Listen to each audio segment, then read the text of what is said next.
Bokey's in the back. I guess he could come in if you don't mind. Bokey Reed. Okie dokie, Boki. Don't So, derail us, Boki. I know you got ADHD real bad, so please don't derail us. shall we? Yeah, I'll get derailed real easy tonight. I had to get myself a cup of coffee because I told Kenny I said I need coffee because your book's gonna put me to sleep. That's why I said I hope that's not the case. I already went through the first cup, so Well, I hope that's gonna be enough to keep going. Tammy actually asked me to read it to her to put her to sleep at night. So I believe actually, when that. it first, I believe wow, that. I you believe are mean. Go ahead and kick me out now. Just kick me out.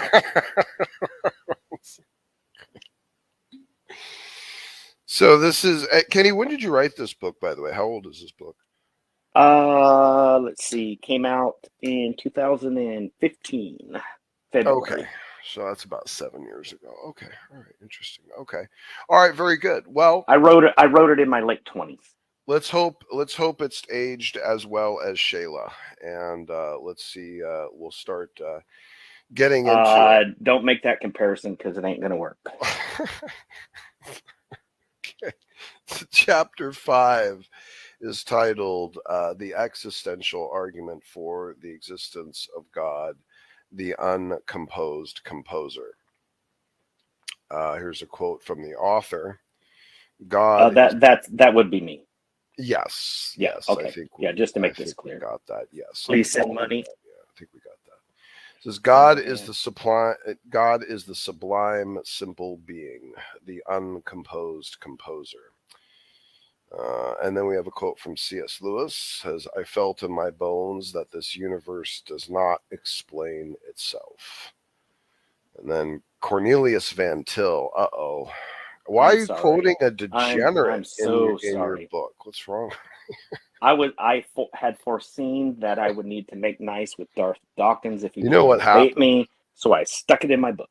It maybe if you had met me a little bit before you wrote this book, you would have never dared to quote Cornelius Van Til. Maybe, just may. I don't know. Just saying, possibly, possibly. I don't. Van Til, I was not a complete idiot. Like I'm not saying that, but he made a lot of huge errors, and systemic errors that he Agreed. really should have woken up to. But Agreed. he did have some reasonably solid contribution, I think, to some systematic theology and exegetical thought. So not to dismiss him in entirety. Right, and he was a classical theist, so and this is the Sure, context in which I'm quoting. sure. I do. I would challenge his philosophical grasp of Calvinism. I would challenge it. Not a Some of duck. yeah. Well, some of his quotes feel like I'm Yes, reading it was. Yeah, it's something. the double talk. It's that duck, not a duck thing. It is the double talk. It sometimes what he's describing feels like I'm listening to Jamie Russell or C.J. Cox. It's just not. Oh gosh, this is ridiculous. Okay, I just have to. Everyone just needs to ask C.J. outright: did God decree evil? Don't let him run around with the ordained nonsense. Just ask him outright: did God decree evil? Get him to finally just admit what he's actually saying. Because he runs away from it, he dodges, he avoids. It's a bunch of nonsense. Yeah, Lena, I agree. Says, please do not throw everything that came from Cornelius Van Til out the window. No, I wouldn't.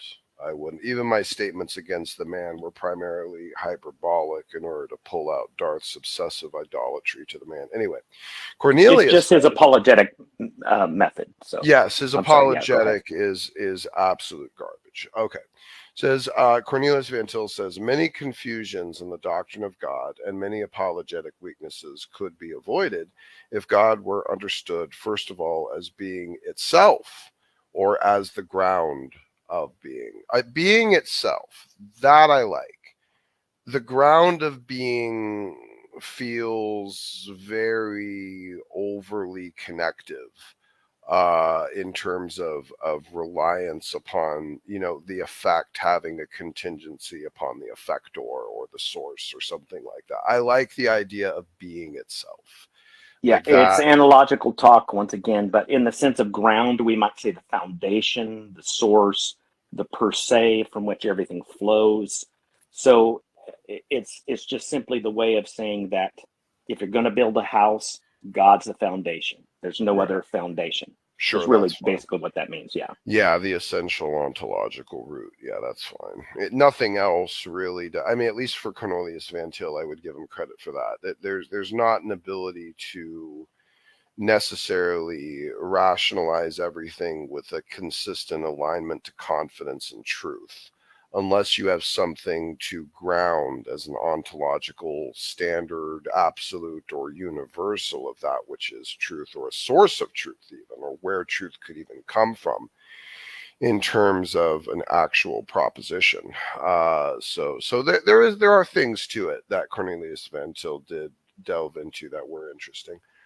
Next is James E. Dolezal, and it says existential absoluteness alone can ground all existential contingency and becoming. Let me read that one more time.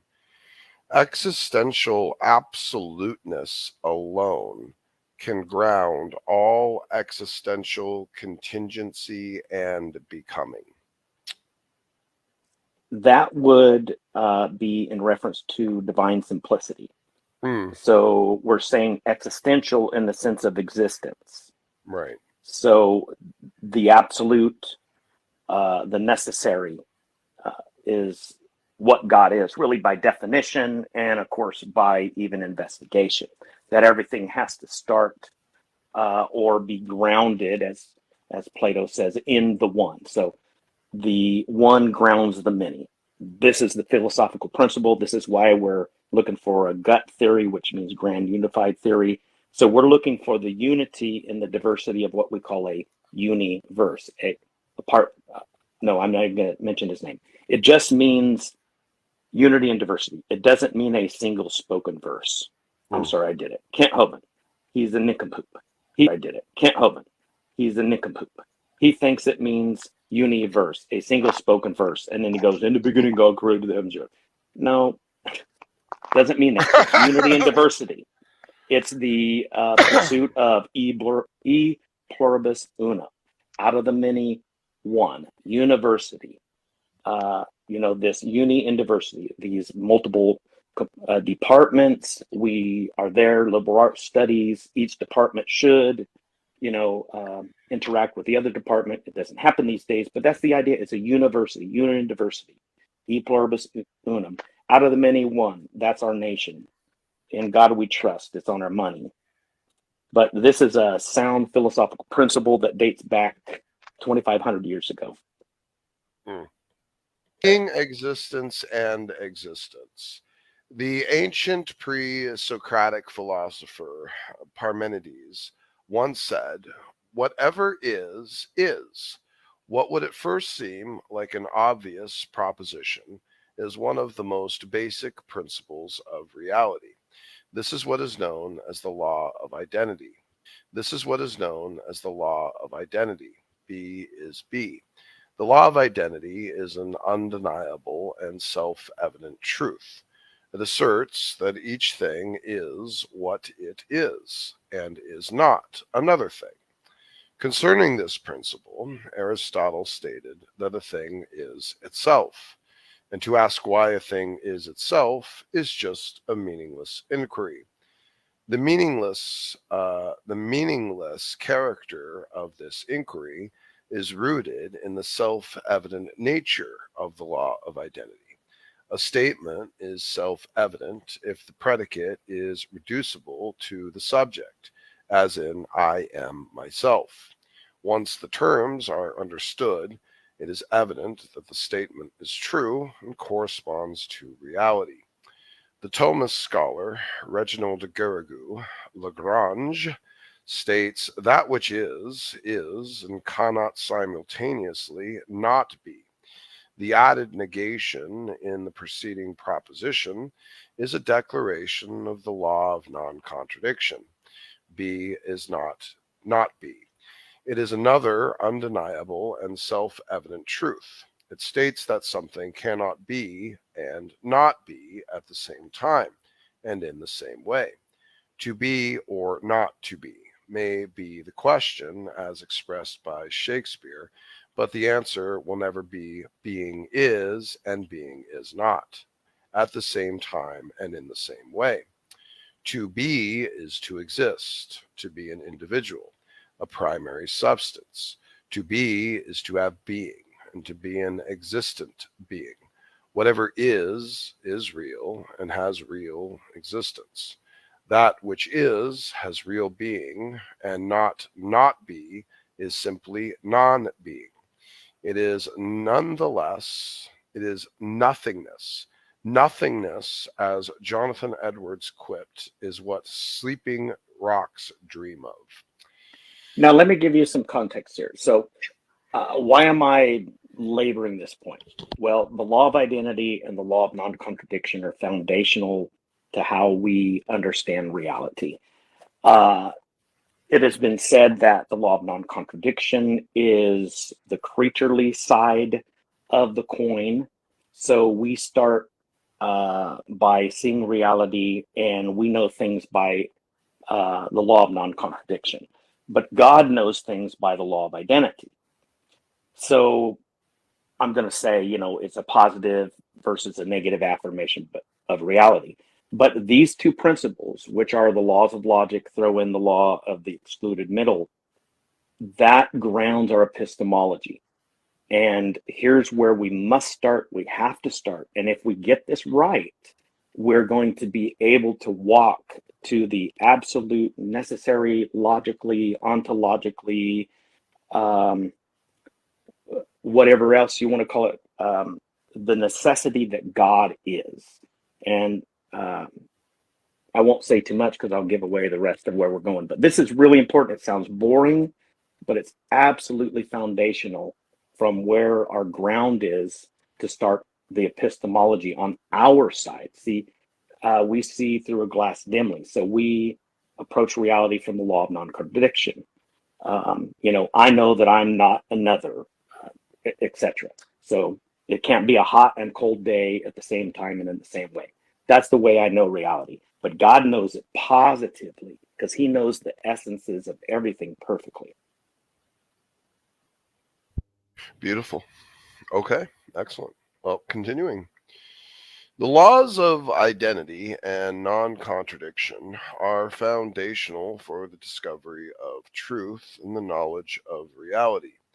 The law of identity, B, is the affirmative statement about reality, and the law of non contradiction, B is not be, is the negative statement concerning reality, which is existence itself. Being is, be is. That something is the greatest self evident and undeniable existential affirmation that can be made. Its So denial. this is related to why is there something rather than nothing. So we have to start on the side of something, which I later argue is actually the gratuitous act of God. There's no other reason than it was his good favor to create. He wasn't compelled. Mm, So, okay. Yeah. All right.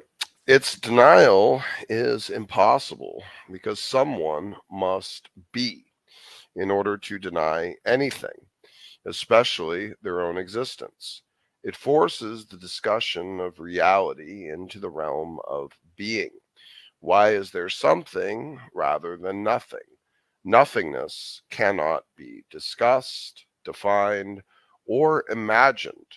All the questions of reality and reality itself must start with the gratuitous nature of existence.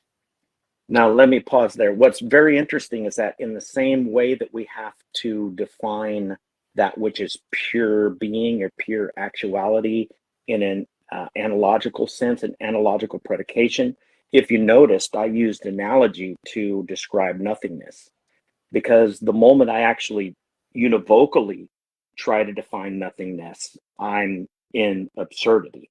So I have to use analogical terms. So that which sleeping rocks dream of is a word picture that actually encapsulate what nothingness truly would be because Mm, rocks are conscious, rocks don't sleep, rocks don't dream. right. So we can't univocally grasp pure act, nor can we grasp that which would be in a Thomistic medieval understanding, that which is prime matter, which would be the flip side of pure act. So it would be kind of like infinite potency in a certain sense. But again, it's a potency that has to be actualized by God, because you can't just have chance.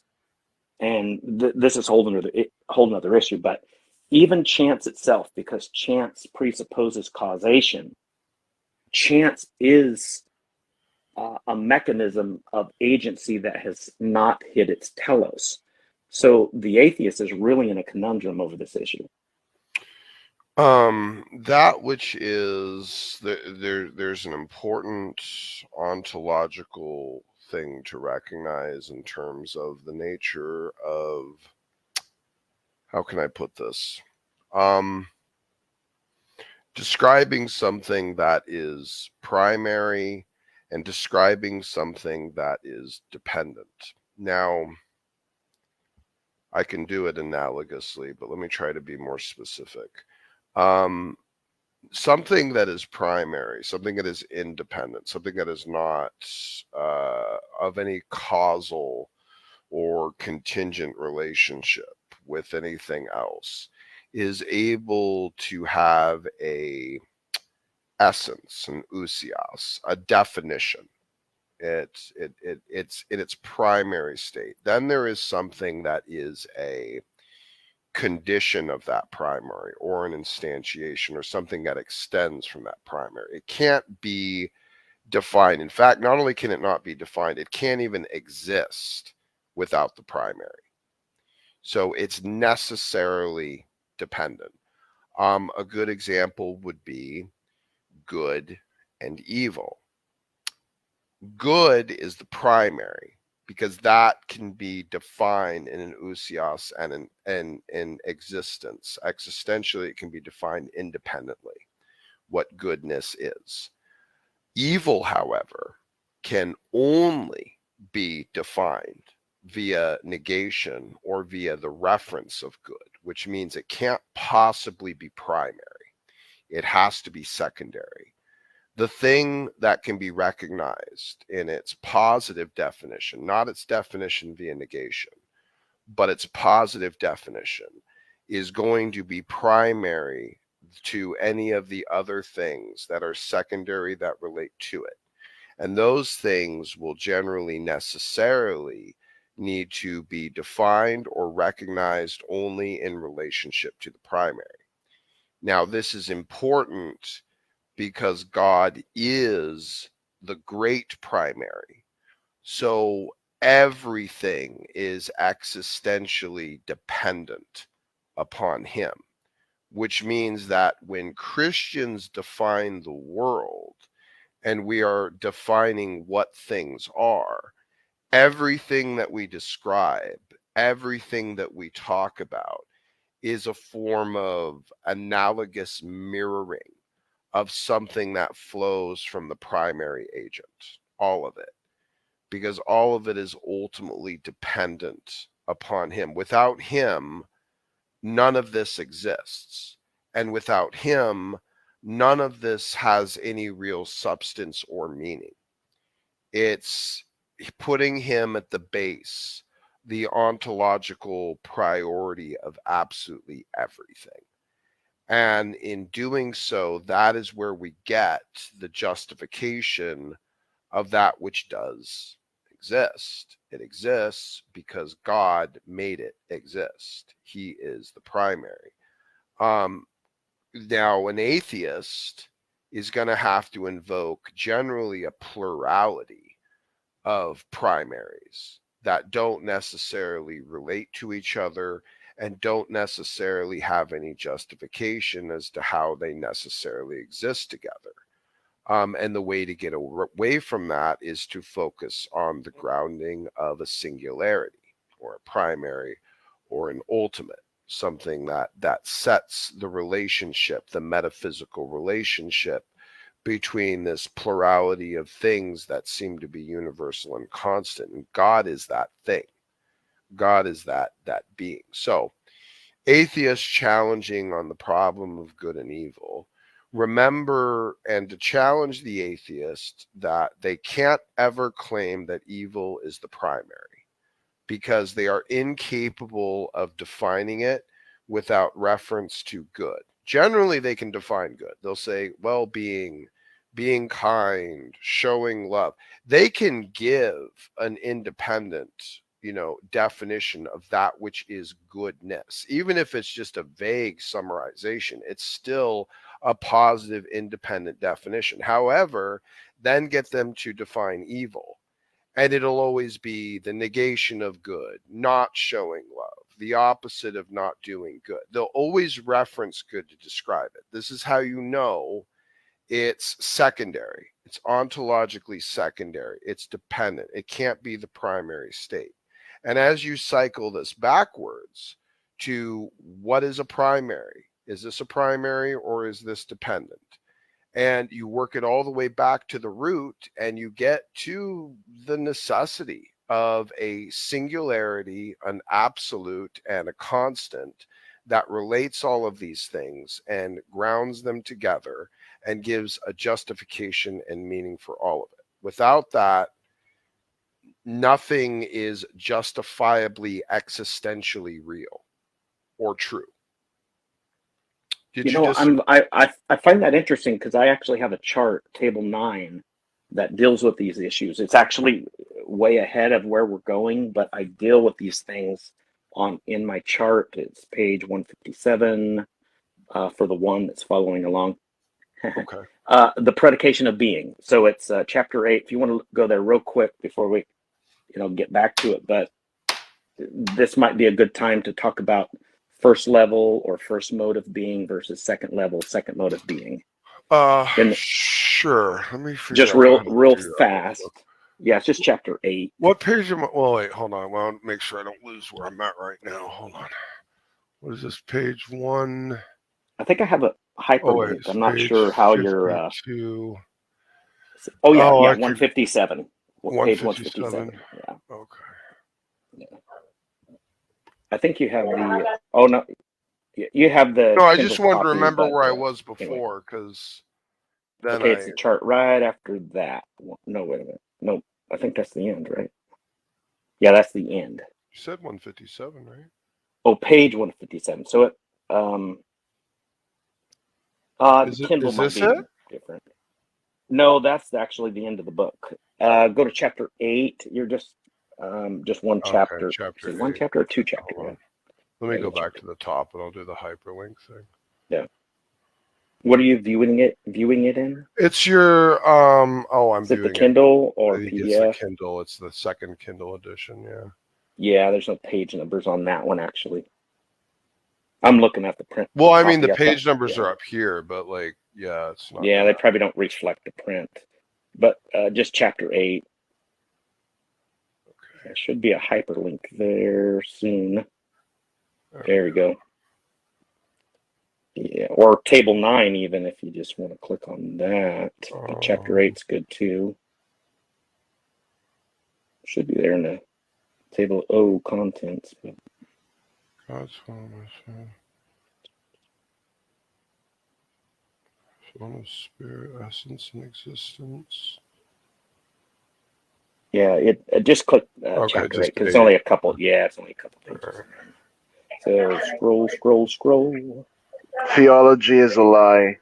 Thick Shades 2022.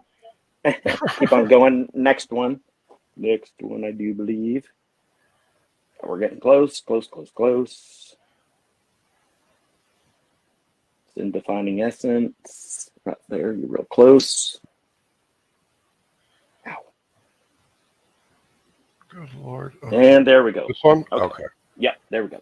Okay, so this is what we might call substance versus accident, or first level being versus second level being. So we might say accidents. What are accidents? Tallness, fatness, things like that. Well, what is the essential qualities, or how do we define a human being, which is what an essence is? Well, rational animal. Let's just stick with that. So tallness or anything like that is a accidental quality, a second level of being, because it has to inhere in a substantial form, or what we might call a substance. So on the left side of the chart, we have first level being. So we have substantial being. So quid est, what is it? So this is the essence. It's a thing. We predicate of it by the 9 categories. It's real being. So it has actual existence, like corporeal existence, if you will, bodily existence. First level mode.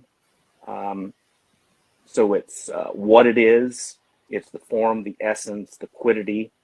Now, when you look at the other side of the chart, you have this accidental being. And I want to jump down to the footnote where on Aquinas on simplicity. And it's Aquinas writes, being is predicated in many senses. Some things are called a being or said to be because they have existence of themselves, as substances do, which are beings in a primary and first sense, first level. Others are called being because they are affections or properties of substances, such as the accidents of any substance, second level. So anything that would not be essential to who I am as Kenny, who is an instantiated human being, let's say I'm a drummer. Okay, that's an accidental quality. It's still part of me, but it inheres in who I am because I've actualized that potency. So all of these categories are related. I know it's complicated. It sounds tough, but once you grab it, this is the way reality is. But we can go back to the chapter 5 now. Okay. It was 52, I said, right? Page 52, I think. 52 or 57. Yeah, that's 52. Okay. Yeah, here it is. Okay.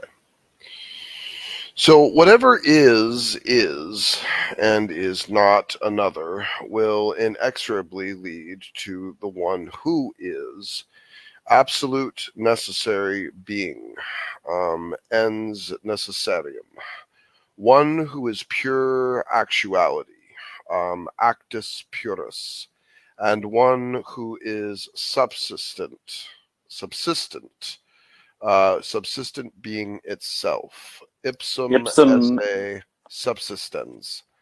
Whatever is. The first step necessarily depends on and leads us to the one who is. The last step in the analogy of being.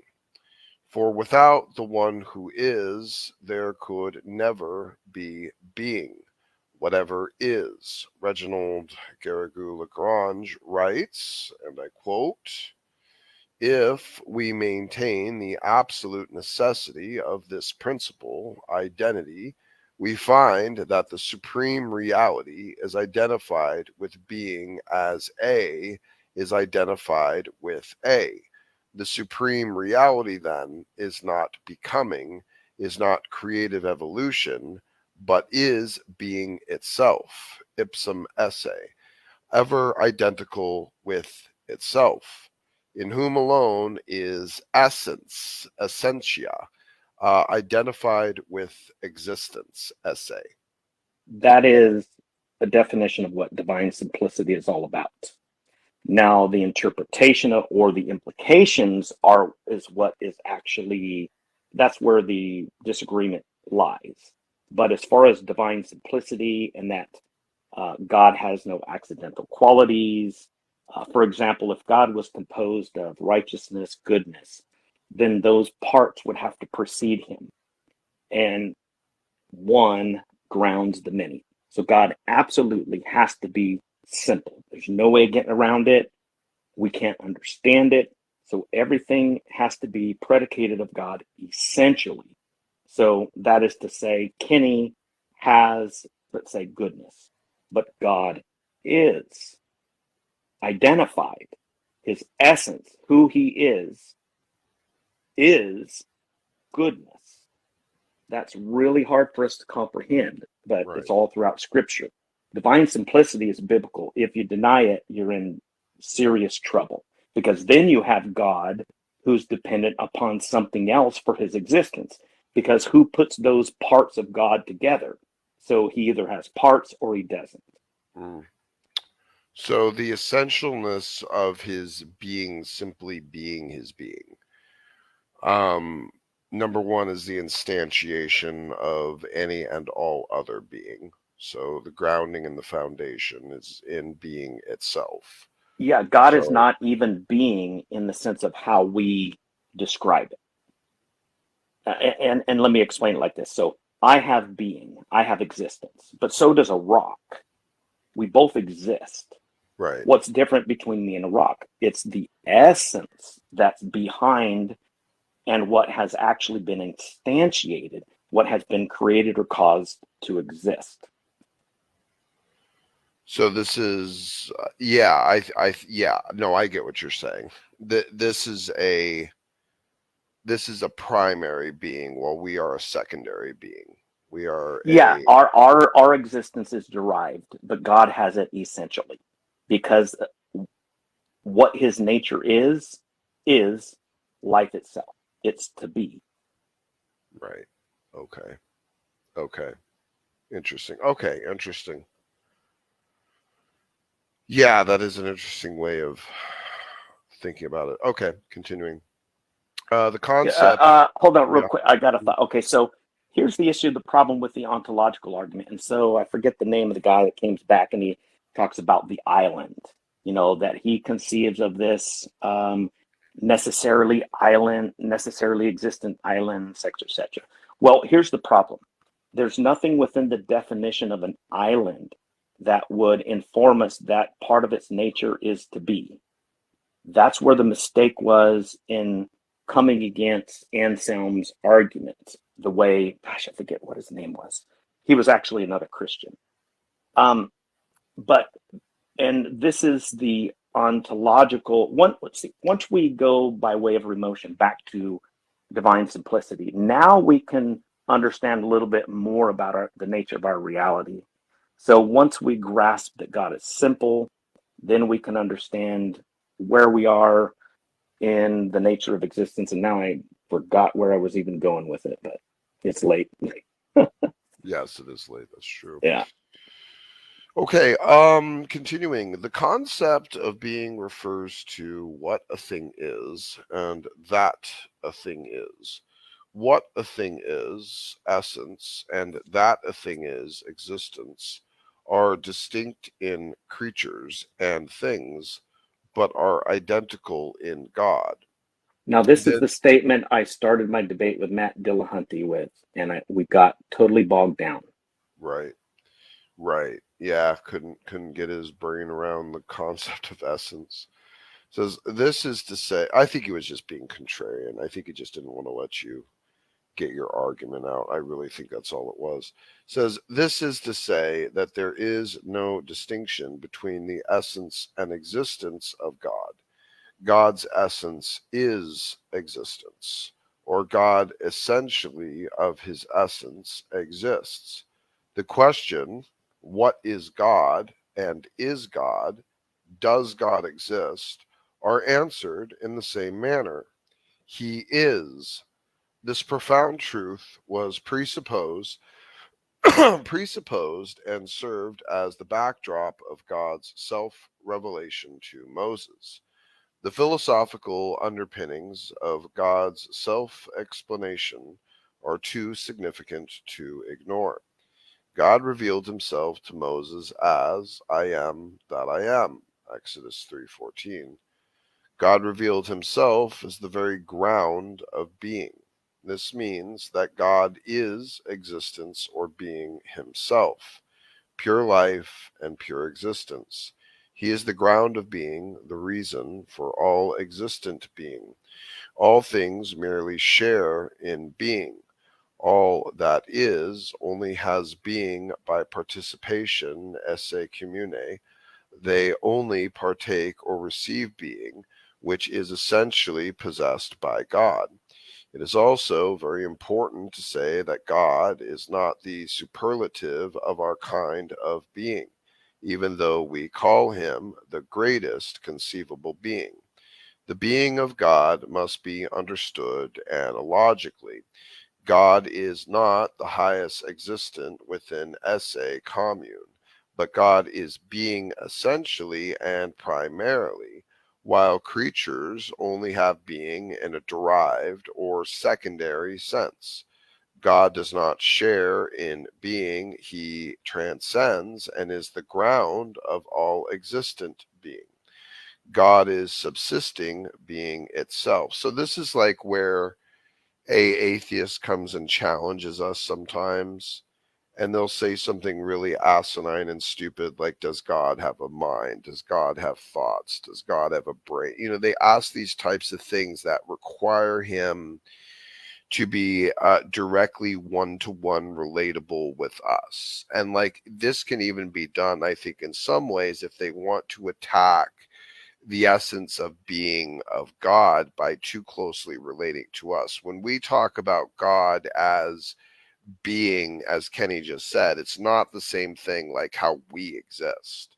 Like his is even beyond that. Like it's just an analogical statement, because we don't necessarily exist in any intrinsic independent way whatsoever.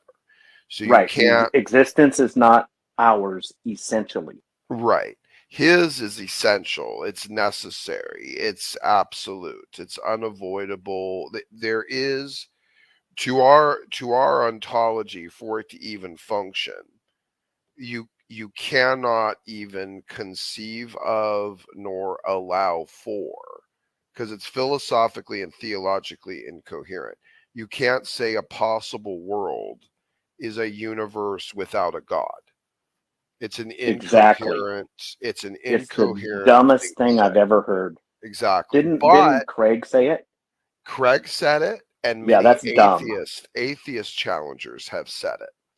That where they, yes, and I was irritated too when I heard Craig say that. It took It's like saying Molinism. there's a possible world that's not a world. Right. Right. It's not a duck. Exactly. Right. Exactly. Yes. So it's Go just the Ducks. Hey, worst thing. Shayla. And the things that you will cataclysmically create systemically in terms of theological problems from that are massive. Okay. Like once you stretched it to that level, you're making God no longer logical. And keep in mind too, the understanding that God is by his essence and in essentiality. There is order, there is logic, there is principle, there is reason, wisdom. Wisdom is something. What the heck is wisdom?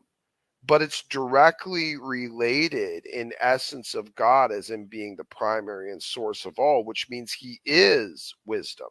If we're following this to the divine simplicity route. So he And is wisdom. in the Septuagint, it is the Logos of God that creates. What's the Logos of God? The wisdom of Word, God. the Proverbs word 8. wisdom. So think Yeah. about this. Think about This is a this. way we explain the Trinity, which Very, is, yes. yeah, we can't even get into that. That's what, chapter 6 or chapter 4 in my book, anyway. What are So think. God thoughts?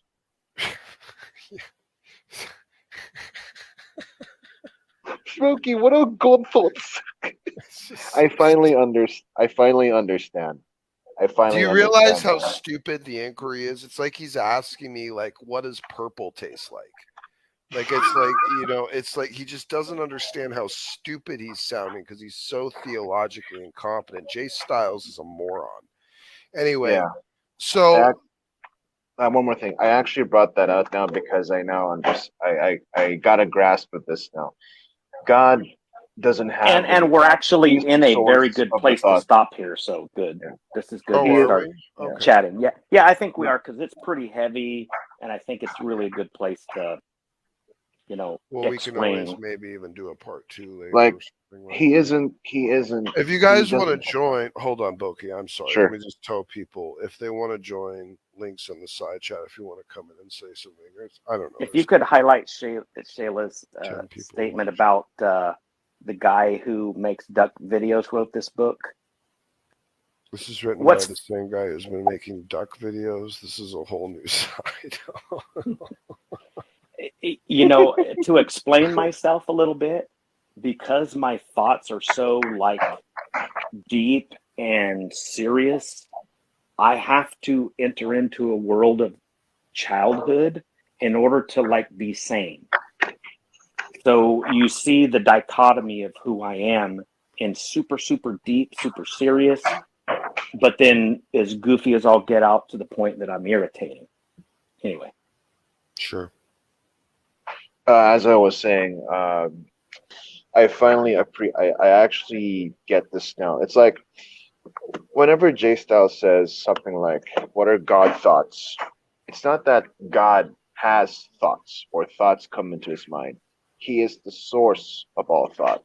Did I get that right? Correct. Yes. Yeah. Correct. Yes. So Exactly. that is why when somebody puts a God could have statement, I would say even by this book, in accordance to this book, is an ad hoculum. It doesn't matter what you think he could have done. This is what he is, this is what he does, and there's nothing you could do to change it. Right. Right. Yeah. You have to be able to, if you're going to challenge in any type of functional way for an internal critique of the Christian theology and the Christian God, you have to realize that our base level principle is the understanding of God being beyond time. Time is a physical construct, it's a physical part of our reality. Okay. God is outside and beyond that. God himself, theologically and philosophically, cannot have chronology applied to him. That leads to a necessary infinite regress, philosophical fatalism. It just doesn't work. You cannot apply chronology to gods. One of the beautiful things about our claim is that our God, unlike many other pagan deities or historic ancient Near East deities, our God is not ever stated to actually have a genesis or an origin. Uh, the rest of the God claims they're created, they come out of the chaos waters, they're the product of some sort of cataclysmic event. There's some sort of genesis of them. There's not really a statement out there of a God who simply is and always was. It's such a reach in terms of a claim of philosophy to say that, and it begs the wonderment of something representing itself in such a way as if to basically openly admit, I'm beyond all of you, I transcend all of you, and you can't possibly completely fully quantify me in your finite thinking. That's a sound, solid, good representation of what would I expect to find if there was a God, that he would indeed be transcendent, that he would indeed be timeless. Now, the nature of God being timeless carries with it many implications. There's no potentiality with God, there's no pondering, there's no wondering which thing to do, there's no sequence of events to him. The decision to create, and despite what the modal collapse fanatic retards want to keep saying about it, it is his eternal choice. It is a choice made in an eternal state, because again, it's outside of time. So think about it this way: God being timeless, no potential states, no sequence of events, no thought after thought, everything about him being itself, the essence of who he is, being eternal, and all of that of his essence eternally, without end, without sequence, outside of time. So his thoughts are eternal thoughts, non sequential, non dependent, non contingent. They are ultimate. They are absolute. They are not dependent upon other things or dependent on the reception of information. They simply are. So that is the idea that the decision to reality, it's not like there was a time that God had not yet decided to create the universe. Incoherent statement to think that way. The decision to create the universe is an eternal one, but it's still a willful decision to do so.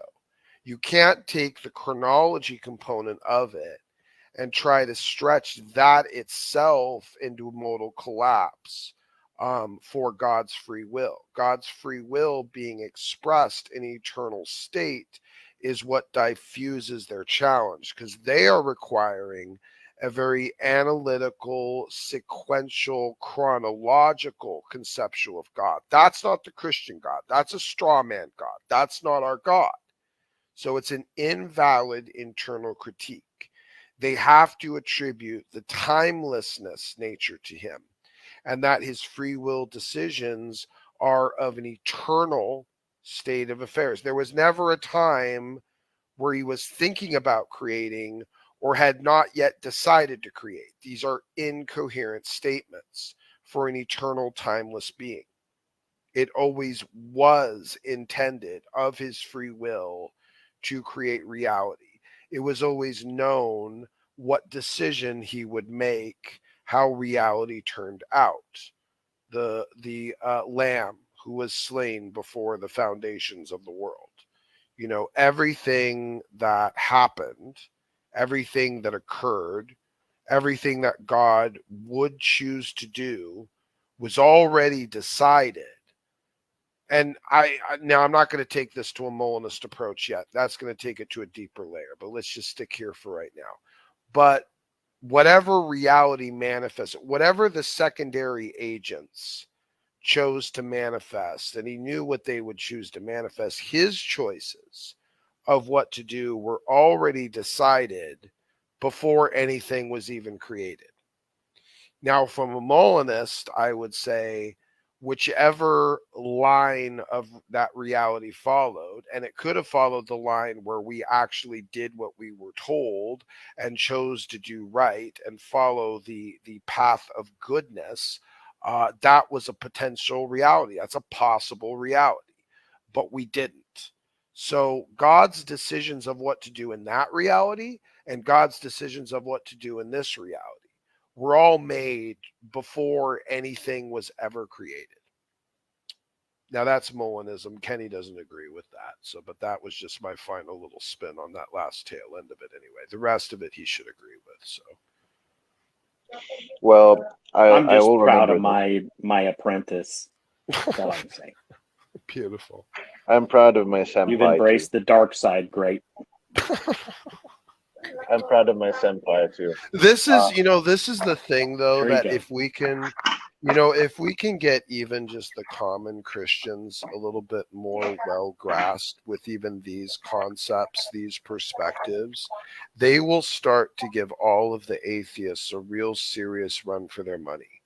All of their philosophical. Not only that, Yeah, I was just going to say, Go not ahead. only that, worship at church. Can you think? I mean, if you have a truly biblical understanding of God and His greatness, it transforms your worship. It almost makes you think that Very, very practical. It almost makes you think that we should like go on tour or something and visit some churches and see if they're interested in having you speak or something like that. Yeah, I just need a handler. You know, that's been my biggest issue. Tammy's busy, and I need a Yeah. handler to kind Yeah. of, focus me toward, some actual, I don't know, stuff that makes, a difference instead of duck videos. But Well, this was a substantive stream and it went on your channel. So, well, yeah, there you you just go. had to tolerate a little bit of I Kincaid can be for a couple serious. minutes. Yeah. You just had to tolerate a little bit of Kincaid there for a couple minutes. Yeah. Yeah, but he's cute. Have you ever seen that koala-cade picture? It is. You know what? It's addictive. Like I want a poster of it. Like, and part of it is because I do really know how much it irritates the hell out of him. Like, and that I Does that just make us bad? I Are may we bad probably, yeah, probably that does make us a little evil, I think. Yeah. Just knowing how much that picture irritates him and also how like kind of like catchy it is, just the look on his face, like for that picture is just so outstanding. it's so much fun. I mean, he's so adorable. He's like an agitated Dexter. I spared him. I spared him from the idea of purchasing and having shipped a koala toy for baby Kincaid. I spared Will Kincaid that. And then he told me that Guru lady had beat me to it, that she had already sent the koala toy for baby Kincaid and that he loves it and sleeps with it every night and it irritates the hell out of Will. Yeah. So we have found a way to troll Will inside his very own home with his own child. I think we're all very evil people. I think that's definitely. Or there is a God. You know what? Maybe I that can too. remember. I can remember the same. I can remember the cadence the same way where he actually expresses that Guru beat you to it, Smokey, and he Yes. said something along the lines of, "He sleeps with it, you fucks." Yeah, I think he did say something almost exactly like that. Actually, I do recall. Yeah, yeah. Well, So all I know is this: that I whenever wasn't sure if he had said that on a phone conversation or a stream, but now that I that think was back a to stream. it, yeah, it was a stream. That's right. He Yeah. did say that. Well, the lesson that I get from this now is that if an atheist will come to you and ask you what God is made of, know that now that he is already making an illogical leap where he's adding temporals into a non-temporal thing. And Right. that doesn't make God logical, but Right. it makes the stupid inquirer illogical. Well, no, if they want to talk about those types of God, here's the thing: if they want to start doing that, if they want to start fumbling the concept of analogous predication, number one, or number two, they want to start attributing chronology of God, it's a good leverage point to point out, like, well, wait a minute. That might apply to pretty much every single one of the other deities. In fact, the closest you might, I mean, off the top of my head, and granted, I haven't researched literally every single religion, but I will tell you this: every religion I have researched has a deity with some type of genesis or origin to it. So when an atheist comes to you and wants to start applying chronology to the Christian God, I mean, even Brahman, Brahman has a life cycle of like 4 billion years, and we're like 3 times overdue for the universe is supposed to have a massive reset. Something like that. I mean, even Hinduism, Buddhism, like they don't. There's nothing that gives them a justification of something existentially transcendental. They just don't have any justification for it. Everything is centralized and physical and has an origin and a chronology to it. So once an atheist starts applying chronology to the God claim, you can tell them, well, that'll work for pretty much every other God claim, but not the Christian God. And you can actually show them that they should consider the Christian God differently simply out of its uniqueness. Because they love to say, oh, there's like so many thousand religions out there. You know that Christianity is true. One of the things that should help us point to Christianity being true has to do with the uniqueness and coherency of the claim of that No, it God. has to do with God giving us the Sabbath. That means he's creator. He gave us the Sabbath, right? God is immune to analogous Inside joke. I'm predication. sorry, folks. Inside joke. That made me, seriously, Kenny, I was so mad. I had to vent at Kenny last night about it because I was so mad that Jamie said something so dumb at me right at the tail end of all of that I didn't get the answer to my previous question. Instead of getting the answer to my previous question, I got that thrown at me. And that I was angry, and I told Kenny how angry I was and how stupid that was, and that it just blew my mind. I actually said in And I comments told today, Smokey that, well, I told Smokey that, now he knows how Tammy feels when I say dumb things.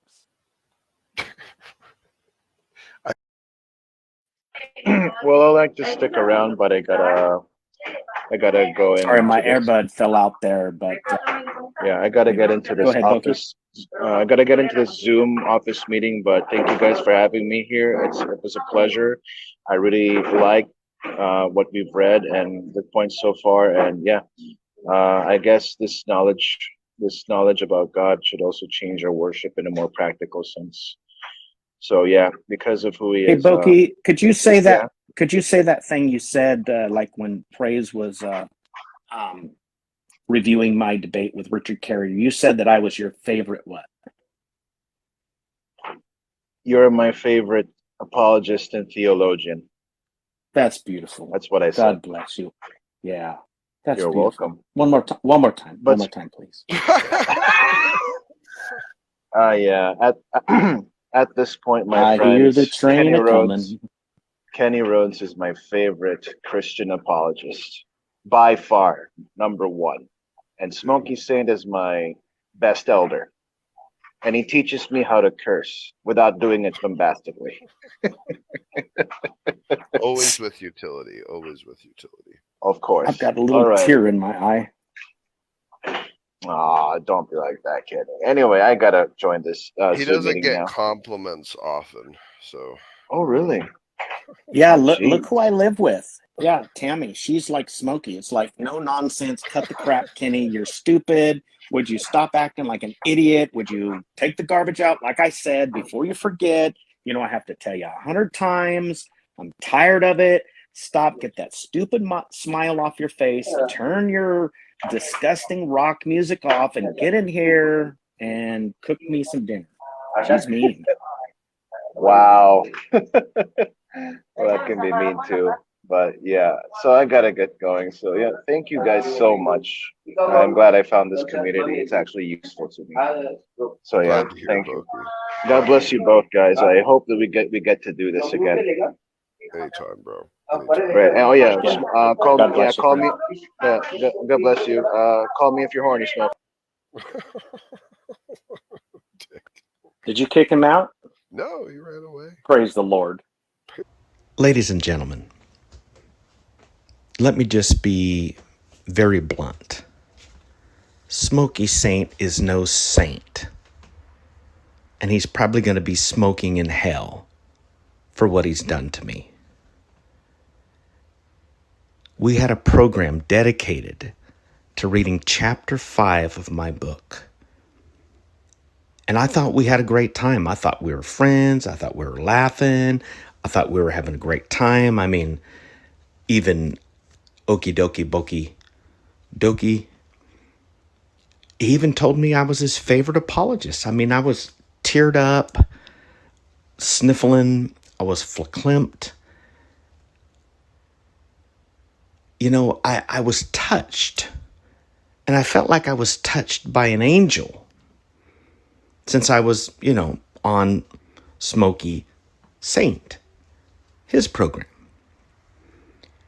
And here we have this very handsome Filipino man. I mean, verified, very handsome. He beat me like 52% to 40, like 40% of 1%, something like that. I mean, it was really a landslide. So, this beautiful young man, an angel wrapped in melanated skin, beautiful dark hair, very distinct, virile voice, a lot like Premier Putin's. And may I say, if this war does not turn out quite the way we want it, I just want to say that Vladimir Putin is a very virile man, masculine. If I could just possibly get a drop of his perspiration as he's wrestling alligators and grizzly bears and get that and bottle it, I would call it the essence of Vladimir. May Mother Russia live into eternity. Anyway, so back to Smokey Saint, who's going to be smoking. His butt's going to be smoking in hell. Or may I say, his butt's going to be smoking in shale. And at this point, smoking, he can just go to Hades. That's all I got to say. He can just go to Hades. I don't have to explain this. It's just evident. It's a program dedicated to me, which I'm important.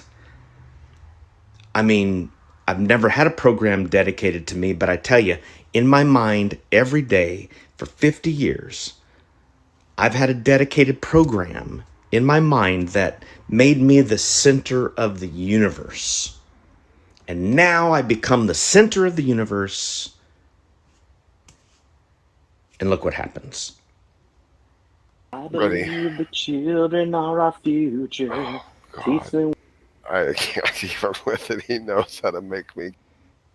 Okay, so look at this, people. This SOB, son of a biscuit eater, probably. This guy kicks me out. And let me tell you, we're dual streaming on my channel. Listen, Smokey Saint doesn't know who he's messing with. I have 145 subs. I might even have 146 at this point, which number one means that God has blessed my channel. And number two, it means that I have 145 subs. I'm getting way too upset. Smokey, you just go to shell.